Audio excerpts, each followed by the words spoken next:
خدا باپ، خدا بیٹے، خدا روح القدس کے نام سے آمین۔ زبور باب 4۔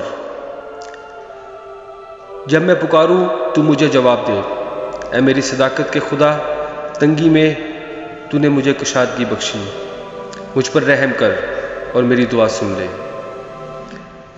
اے بنی آدم، کب تک میری عزت کے بدلے رسوائی ہوگی؟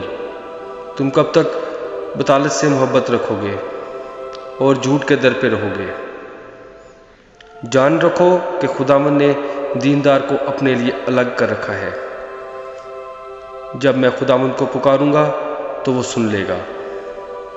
تھرتھراؤ اور گناہ نہ کرو، اپنے اپنے بستر پر دل میں سوچو اور خاموش رہو۔ صداقت کی قربانیاں گزارو اور خداوند پر توکل کرو۔ بہت سے کہتے ہیں، کون ہم کو کچھ بھلائی دکھائے گا؟ اے خداوند، تو اپنے چہرے کا نور ہم پر جلوہ گر فرما۔ تو نے میرے دل کو اس سے زیادہ خوشی بخشی ہے جو ان کو غلہ اور مے کی فراوانی سے ہوتی تھی۔ میں سلامتی سے لیٹ جاؤں گا اور سو رہوں گا، کیونکہ اے خداوند فقط تو ہی مجھے مطمئن رکھتا ہے۔ آمین۔